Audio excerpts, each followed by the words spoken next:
اعوذ باللہ من الشیطان الرجیم، بسم اللہ الرحمن الرحیم۔ اللہ تعالیٰ یہودیوں کے بارے میں ہی فرما رہے ہیں۔ پچھلی آیت میں فرمایا تھا کہ جب بھی ان کے پاس کوئی رسول آیا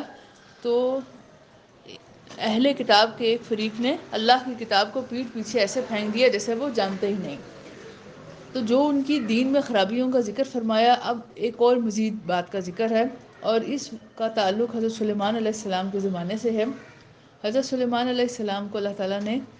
بہت بڑی سلطنت کا معجزہ عطا فرمایا تھا، ایسی سلطنت جو کسی کے پاس بھی نہیں تھی۔ ہوا ان کے مسخر تھی، جنات، شیاطین یہ ان کے مسخر تھے، اور اس کے ساتھ ساتھ ان کو پرندوں جانوروں کی بولیاں آتی تھیں، ان سے بھی فائدہ لیتے تھے۔ تو یہ سب کچھ عام شخص حاصل نہیں کر سکتا، تو یہ ان کا معجزہ تھا جو اللہ تعالیٰ نے ان کو عطا فرمایا۔ ان کی کوئی اپنی طاقت قوت نہیں تھی، لیکن یہود کہتے تھے کہ حضرت سلیمان علیہ السلام کی یہ ساری کی ساری سلطنت اور حکومت جادو کے زور پر تھی۔ عام طور پر تو کوئی ایسا نہیں کر سکتا، وہ جادو کے زور پر حکومت کیا کرتے تھے، یعنی کہ انہوں نے معجزے کو جادو کہہ دیا۔ اب یہ اس آیت میں اسی بات کا ذکر ہے، وَاتَّبَعُوا، اور انہوں نے پیروی کی، مَا تَتْلُو الشَّيَاطِينُ، جو شیاطین پڑھتے تھے، عَلَىٰ مُلْكِ سلیمان، سلیمان کے ملک میں، یعنی کہ جو بھی شیاطین جادو کرتے تھے انہوں نے اللہ کی کتاب کو چھوڑ کر اس کی پیروی کی۔ وَمَا كَفَرَ، اور نہیں کفر کیا، سلیمان نے، جادو کفر ہے، اور اللہ تعالیٰ فرما رہے ہیں کہ سلیمان علیہ السلام نے جادو نہیں کیا، یعنی کفر نہیں کیا، وَلَٰكِنَ الشَّيَاطِينَ كَفَرُوا، لیکن شیاطین نے کفر کیا۔ يُعَلِّمُونَ النَّاسَ، وہ سکھاتے تھے لوگوں کو، سحر، جادو۔ وَمَا أُنزِلَ، اور جو بھی اللہ نے اتارا، عَلَى الْمَلَكَيْنِ، دو فرشتوں پر، ببابل، بابل کے، ہاروت و ماروت، ہاروت اور ماروت پر، یعنی کہ اللہ تعالیٰ نے یہ مختلف روایات ہیں، زیادہ تفصیلات نہیں ملتی ہمیں، مختصر جو بات ملتی ہے کہ اللہ تعالیٰ نے چونکہ جادو کو کفر فرمایا، کوئی بھی انسان جادو کرے گا تو وہ کفر ہوگا۔ اب اللہ تعالیٰ نے دو فرشتے نازل کیے، کیونکہ فرشتوں پر کوئی شریعت لاگو نہیں ہے، تو اس وجہ سے اللہ تعالیٰ نے ان کو نازل فرمایا اور ان کو جادو دیا، تاکہ وہ لوگوں کو بتا سکیں کہ جادو یہ ہے اور یہ کفر ہے، اور دوسرا یہ ہے کہ جو معجزات ان کی کیا حقیقت ہے، کیونکہ اگر انسان کوئی جادو کر کے دکھائے گا، جادو کے بارے میں بتائے گا، تو وہ تو کفر میں مبتلا ہو جائے گا، لہٰذا اللہ تعالیٰ نے دو فرشتے اتارے، اور فرمایا کہ جو بھی ان فرشتوں پر اتارا گیا انہوں نے ان چیزوں کی پیروی کی۔ وَمَا يُعَلِّمَانِ، اور یہ دونوں فرشتے نہیں سکھاتے تھے، مِنْ أَحَدٍ، کسی کو بھی، حتیٰ یہاں تک کہ یقولا، وہ یہ نہ کہہ دیتے، اِنَّمَا نَحْنُ، بے شک ہم تو فتنۃ، آزمائش ہیں، یعنی کہ ہم آزمائش کے طور پر اتارے گئے اور ہمیں یہ چیز دی گئی۔ فَلَا تَكْفُرْ، تم کفر مت کرو، تم انکار نہ کرو، یعنی کہ جادو کر کے تم کفر نہ کرو، اللہ تعالیٰ کے احکامات سے انکار نہ کرو۔ اللہ نے حکم دیا کہ جادو نہیں سیکھنا، نہیں کرنا، تو تم یہ نہ کرو۔ لیکن فَيَتَعَلَّمُونَ، پس وہ سیکھ لیتے تھے، مِنْهُمَا، ان دونوں سے۔ جیسے کہ آپ یہ دیکھیں کہ کوئی کہے کہ اچھا آپ بتائیں تو صحیح کہ کیا بات ہے، اور پھر اس کو اس طرح سے دھوکے سے حاصل کر کے اور غلط مقصد کے لیے استعمال کرتے تھے، یعنی کہ جیسے کہ مثال کے طور پر ایک شخص کو کہا جائے کہ اچھا آپ یہ راز ہے، بتائیں تو صحیح راز ہے کیا، میں کسی کو بھی نہیں بتاؤں گا، اور جیسے ہی اس کو وہ راز پتہ چلے اس کا غلط استعمال شروع کر دے، دوسروں کو بتانا شروع کر دے۔ تو اسی طرح سے ہی جس شخص کے دل میں بھی شک ہوتا تھا تو ہاروت ماروت انسانی صورت میں آئے اور وہ ان کو بتا دیا کرتے تھے، یہ ان سے سیکھا کرتے تھے اور کہتے تھے ہم ویسے علم کے طور پر سیکھ رہے ہیں کہ پتہ چلے کہ کیا ہے، لیکن اس کا پھر غلط استعمال کرتے تھے۔ تو اللہ تعالیٰ نے فرمایا فَيَتَعَلَّمُونَ، بس وہ سیکھ لیتے تھے، مِنْهُمَا، ان دونوں فرشتوں سے، مَا يُفَرِّقُونَ، جس سے جدائی ڈال دیں، تفرقہ ڈال دیں، بہی، اس کے ذریعے، بین المرء، آدمی کے درمیان، وزوجہ، اور اس کی بیوی کے درمیان، آدمی اور اس کی بیوی کے درمیان، یعنی میاں بیوی کے درمیان، اس سے وہ جدائی ڈلوایا کرتے تھے جادو کر کے، اور ان کے درمیان تفرقہ ڈلواتے تھے۔ وَمَا هُمْ، اور وہ نہیں، بِضَارِّينَ، نقصان پہنچانے والے، بہی، اس کے ذریعے، یعنی اس جادو کے ذریعے، من احدٍ، کسی ایک کو بھی، وہ کسی ایک کو بھی اس جادو سے نقصان پہنچانے والے نہیں، الا، مگر، باذن اللہ، اللہ کے حکم سے، یعنی کہ اگر اللہ کا اذن ہوگا تو جادو اثر کرے گا، اگر اللہ کا اذن نہیں ہوگا تو جادو اثر نہیں کرے گا۔ جادو میں اگرچہ اللہ نے اثر رکھا ہے، لیکن وہ بھی اللہ کے حکم سے ہی، اللہ کے اذن سے ہی اثر ہوتا ہے، پذیر ہوتا ہے، خود بخود اثر نہیں کرتا۔ وَيَتَعَلَّمُونَ، اور وہ یہ سیکھتے تھے، مَا يُضِرُّهُمْ، جو ان کو نقصان ہی دے،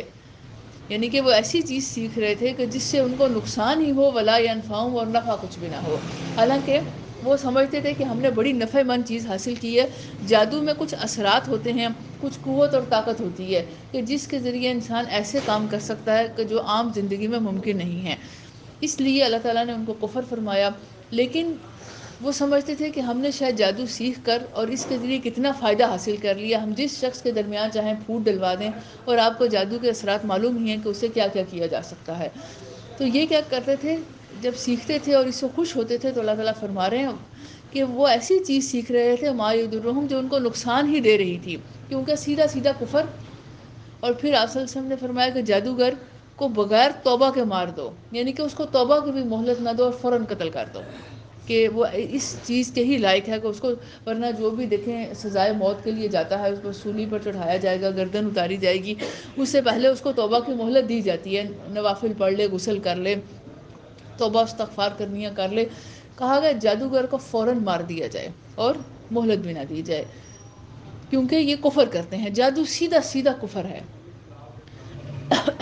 تو آپ دیکھیں کہ اللہ تعالیٰ کی ذات معاف فرمائے، جو یہ تعویذ وغیرہ اور ایسی چیزیں ہیں جو عورتیں یہ حاصل کرتی ہیں، وہ کس طرح سے سیدھا کفر کرتی ہیں، اور وہ مطلب یہ چیز اپنی طرف سے خوش ہو رہی ہوتی ہے نا کہ ہم یہ لے کر تو اس سے یہ کام کر لیں گے، یہ کر لیں گے، اور وہ ایسی چیز سیکھ رہی ہیں، مطلب حاصل کر رہی ہیں جس سے ان کو نقصان ہی ہو اور فائدہ نہ ہو۔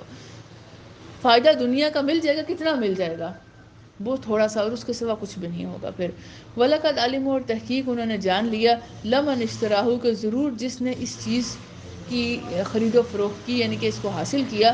مالہ، اس کے لیے نہیں ہے، فی الآخرت، آخرت میں، من خلاق، کوئی حصہ۔ دیکھیں اللہ تعالیٰ نے اشترا کا یہاں پر خرید و فروخت کا لفظ استعمال کیا، کہ انہوں نے کیا چیز دے کر کچھ خریدا۔ جیسے کہ آپ دیکھیں کہ کئی مرتبہ آپ کوئی مہنگی چیز لے آئے نا، تو لوگ کہتے ہیں کہ ہاں اپنی عقل بھی دے آئی اور اتنے پیسے بھی دے آئی اور لائی کیا ہے۔ کئی مرتبہ ایسا ہوتا ہے نا کہ انسان کو سمجھ نہیں آتی، پیسے بھی ڈھیر سارے دے دیتے ہیں، گویا کہ عقل بھی ماری گئی، پیسے بھی ہاتھ سے چلے گئے اور چیز کچھ بھی ہاتھ میں نہ آئی۔ تو انہوں نے کیا چیز دی ہے، قیمتی ترین چیز ایمان دے دیا، اپنا ایمان دے کر وہ چیز حاصل کر لی ہے۔ بلا بیسا، اور کتنا برا ہے، ما شروا بہ انفسہم، اس سے انہوں نے اپنے آپ کو ہی بیچ دیا، یعنی کہ خود ایمان اپنا ہر چیز جو سرمایہ تھا وہ بیچ دیا۔ لو کانوا یعلمون، کاش کہ وہ جانتے، ولو انہم آمنوا، اور اگر وہ اللہ پر ایمان رکھتے، یعنی کہ اللہ کی طاقت پر ایمان رکھتے، واتقوا، اور اللہ سے ڈرتے، بچتے رہتے اس چیز سے، لمثوبۃ من عند اللہ، تو ضرور جو اللہ کے ہاں ثواب پاتے، ٹھکانہ پاتے، خیر وہ بہت ہی بہتر تھا۔ لو کانوا یعلمون، کاش وہ اس چیز کو جانتے ہوتے۔ تو جادو کے ذریعے بہت بڑے بڑے نقصان ہوتے ہیں۔ اس کو رسول اللہ صلی اللہ علیہ وآلہ وسلم نے 7 ایسے مہلکات میں شامل فرمایا، 7 ایسے گناہوں میں کہ جو بس بندے کو ہلاک ہی سیدھا کر دیتے ہیں،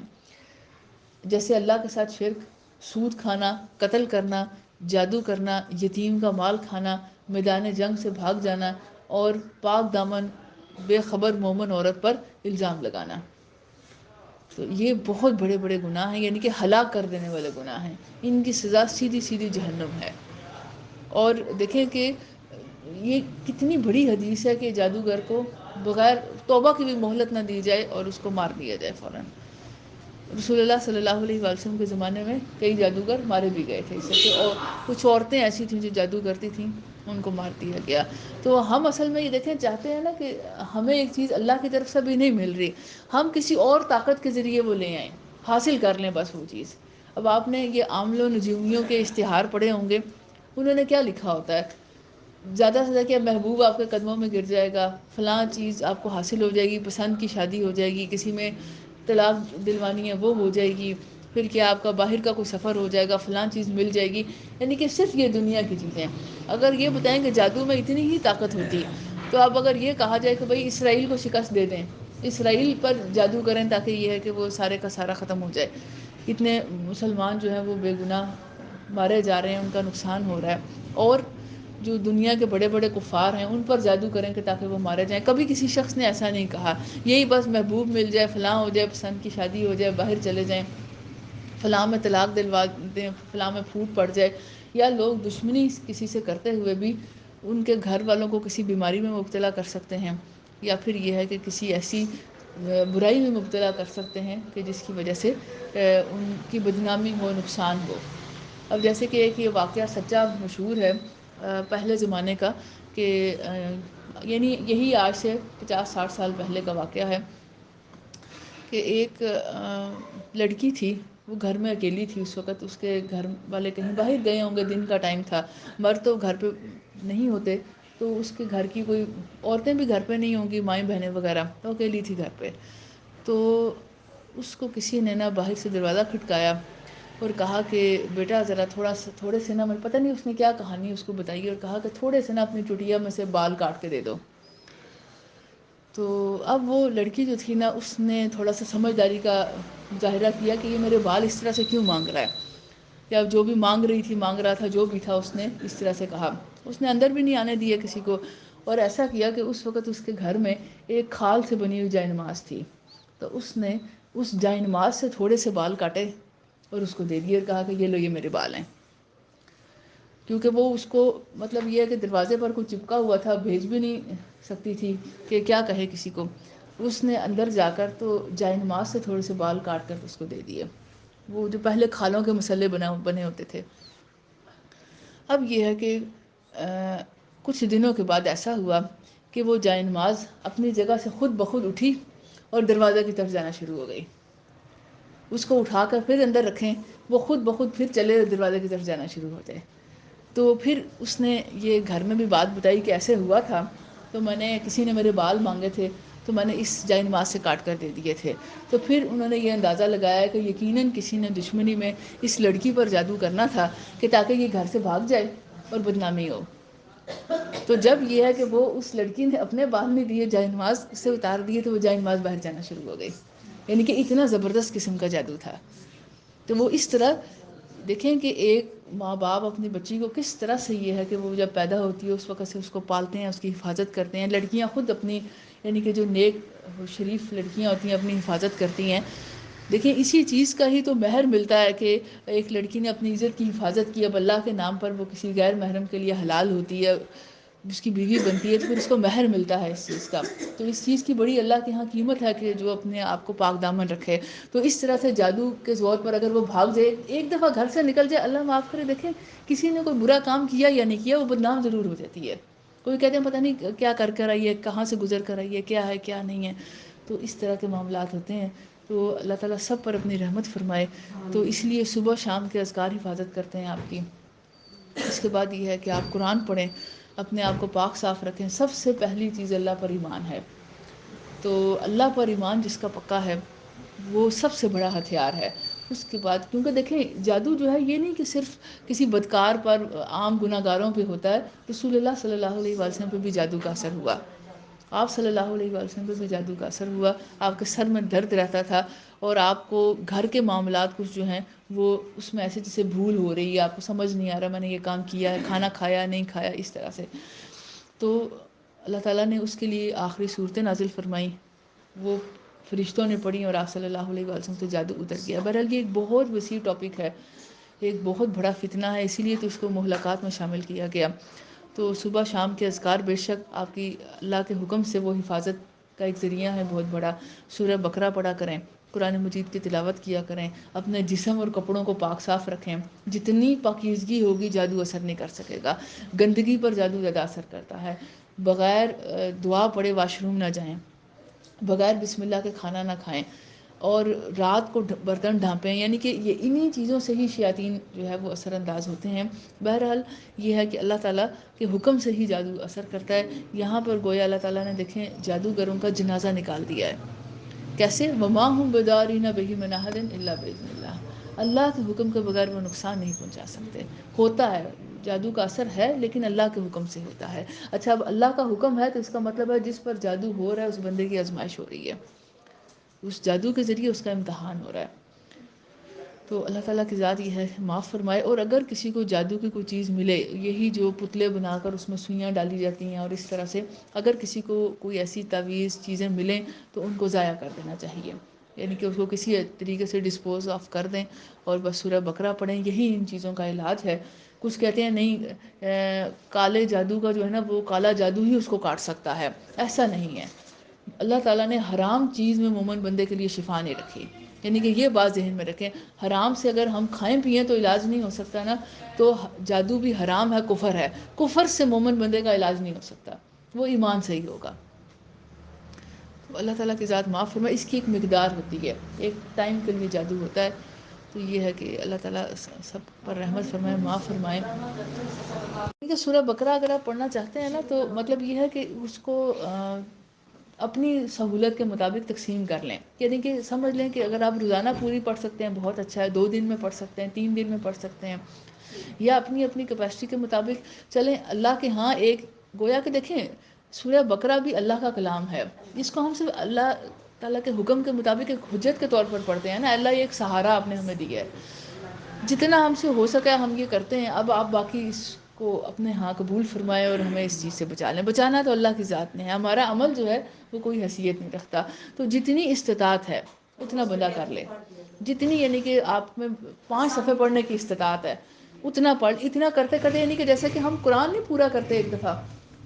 قرآن شروع کیا پورا کر لیا، تو اگر آپ روز نہیں پڑھ سکتے، 2 دن 4 دن میں، 10 دن میں، ہفتے میں، جتنا یعنی کہ آپ اس کو جتنی دیر میں پورا کر سکتے ہیں کر لیا کریں۔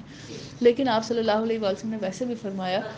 کہ اس کا لینا یعنی کہ اس کو پڑھنا برکت کا باعث ہے اور چھوڑنا حسرت کا باعث ہے۔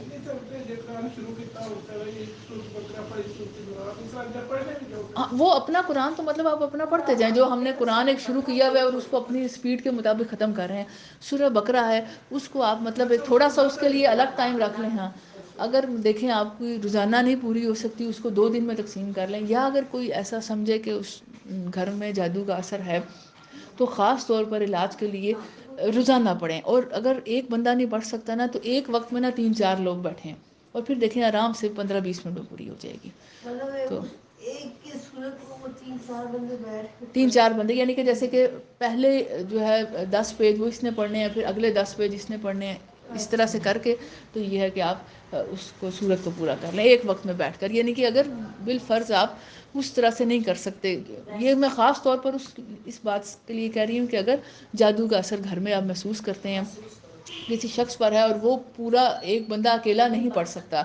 مل کر، کیونکہ جب سورہ بقرہ پڑھی جائے گی تو اللہ تعالیٰ انشاءاللہ اندر سے، اور اس کو پڑھتے رہیں، کئی کہتے ہیں 40 دن، 40 دن کا بھی کئی حدیث میں ذکر نہیں ہے، نہ 7 دن کا، نہ 40 دن کا، نہ مہینے کا، نہ کسی، اس کو سمجھ لیں کہ پڑھتے رہیں، حتیٰ کہ اللہ تعالیٰ انشاءاللہ دیکھیں آپ کا سورہ بقرہ میں بھی دل لگائیں گے اور اس کی حلاوت آپ کو محسوس ہوگی انشاءاللہ، اور وہ بھی چیز دور ہو جائے گی، اللہ خیر کرے۔ پھر بھی دم کی جاتی دم بھی کر سکتے ہیں، سب نے پڑھا، اور ایک جگ پانی کا رکھ لیں اس میں دم کر لیں اور اس میں سے پیتے جائیں، پھر انشاءاللہ اس کو پی لیں، اس میں سے بھی انشاءاللہ اللہ تعالیٰ یہ ہے کہ شفا عطا فرمائیں گے۔ تو یہ بہت بڑا علاج ہے۔ پھر ایک اور بہت بڑا علاج جو ہے قرآن میں سے ہی وہ آیت الکرسی اور آخری صورتیں ہیں۔ پھر ایک اور بہت بڑا علاج جو حدیث میں بتایا گیا وہ ہے کہ جو لا الہ الا اللہ وحدہ لا شریک لہ لہ الملک و لہ الحمد وہو علی کل شیء قدیر، یہ 100 مرتبہ صبح 100 مرتبہ شام کو پڑھنا ہے۔ تیسرا کلمہ نہیں کلمہ نہیں ہے یہ، ویسے آپ صلی اللہ علیہ وسلم نے اس کو دعائے عرفہ بھی کہتے ہیں، تو یہ جو ہے یہ آپ نے پڑھنا ہے صبح اور شام 100 دفعہ، یہ بہت ہی پاورفل ہے۔ یہ علماء کہتے ہیں کہ جیسے کہ آپ نے یہ پڑھا ہے نا تو آپ کے اندر اتنی اس چیز کی طاقت ہوگی کہ جیسے 11,000 وولٹ بجلی کی تار یا کوئی ایسا کھمبا، کوئی بھی ایسی چیز ہے تو دیکھیں کوئی اس کے قریب جانے سے بھی ڈرتا ہے کہ انتہائی اس میں خطرناک قسم کا ہیوی کرنٹ آ رہا ہے، تو گویا کہ اس طرح سے آپ کے اندر اس چیز کی اتنی طاقت ہوتی ہے کہ شیاطین اور جن حملہ کرنے کی طاقت نہیں رکھتے، کہ اگر اندر گھسنے کی کوشش کی تو اس شخص کے تو یہ ہم بالکل جل کر راکھ ہو جائیں گے۔ تو یہ چیزیں بہت پاورفل ہیں۔ پہلی چیز اللہ پر ایمان ہے، اللہ پر ایمان، 5 وقت کی نماز، اس کے بعد یہ سب کچھ ہے، یہ سمجھ لیں تیسرے نمبر پر یہ اذکار اور پڑھائی آتی ہے، پہلے نماز۔ اب دیکھیں کہ اگر نماز ہی نہیں پڑھیں گے تو پھر تو یہ سب بھی پڑھ لیں گے تو اس کی نحوست تو نماز نہ پڑھنے کی اپنی جگہ پر رہے گی، اور اللہ کی ذات پر ایمان، اللہ کے سوا ہمارا کوئی خیر خواہ نہیں، اللہ تعالیٰ نے امتحان ڈالا تو ختم بھی کریں گے، اللہ تعالیٰ ہی ہم پر مہربان ہیں، اللہ کے حکم سے ہی سب کچھ ہوگا۔ اللہ پر پکا ایمان، نماز، نماز کے بعد یہ سب کچھ آپ نے جو بھی پڑھنا ہے یہ پڑھیں، صبح شام کے اذکار، سورہ بقرہ، ویسے کثرت سے کچھ بھی پڑھتے رہیں، دعائے عرفہ، پھر اس طرح سے یہ ہے کہ آپ اس کے بعد یہ ہے طہارت کا خیال رکھیں. طہارت جتنی آپ کی اچھی ہوگی وہ انشاءاللہ اللہ کے فضل سے ایسی شیاطینی چیزیں اثر نہیں کر سکتی. پھر پاک صاف ہو، خوشبو لگی ہوئی ہو. اگر گھر میں یعنی کہ عورتوں نے رہنا ہے خوشبو لگا کے رکھیں، خوشبو لگائیں تو جنات شیاطین پاس نہیں آتے. پھر تو اب کئی لوگ کہتے ہیں نا کہ جیسے کہ ایک عورت نے بھی مجھے بتایا، کہنے لگی کہ میں بیمار ہوں تو مجھے ایسے لگتا ہے کہ جیسے میری کوئی چارپائی ایسے ایسے ہلا رہا ہے. میں تعویذ پہن لیتی ہوں تو آرام آ جاتا ہے، تعویذ اتارتی ہوں تو پھر ایسے ہی ہوتا ہے، رات کو سویا نہیں جاتا. اب اصل میں یہ ہے کہ دیکھیں جب تعویذ پہنتے ہیں نا تو وہ شرک کا عمل جب شروع ہوتا ہے شیاطین پیچھے ہٹ جاتے ہیں، کیونکہ وہ تو خوش ہو گئے کہ اس بندے نے شرک کر لی ہے، پیچھے ہٹ جاتے ہیں، تنگ نہیں کرتے. اور جیسے ہی بندہ تعویذ اتارتا ہے تو پھر اس کو مطلب یہ ہے کہ ڈسٹرب کرنا شروع کر دیتے ہیں، تاکہ یہ ہے کہ یہ تنگ آ کر پھر تعویذ پہن لے. تو بے شک اس کے لیے یہی ہے کہ پھر ان کا ہم مقابلہ کیسے کریں گے. ان کا مقابلہ ہم نے کفر سے نہیں کرنا، کیونکہ وہ تو چاہتے ہی ہیں کہ ہم کفر کریں اور شرک کریں. جادو کے ذریعے، تعویذوں کے ذریعے ان کا مقابلہ نہیں کرنا. ان کا مقابلہ پھر کرنا ہے اللہ پر ایمان کے ذریعے.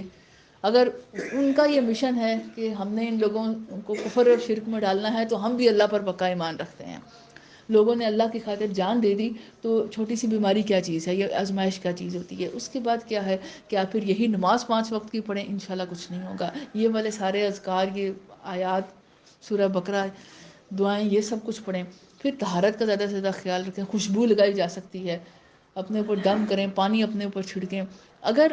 یہ سب کرنے میں ایک دم ایسا نہیں ہوتا لیکن تھوڑا سا پھر صبر ہوتا ہے.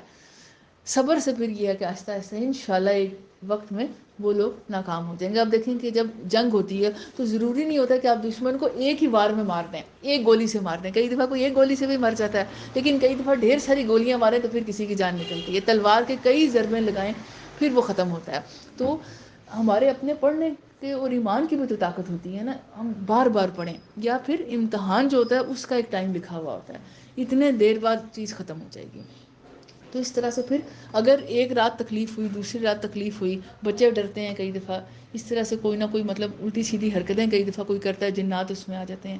انشاءاللہ اللہ تعالیٰ مدد فرمائیں گے. ان کے پاس نا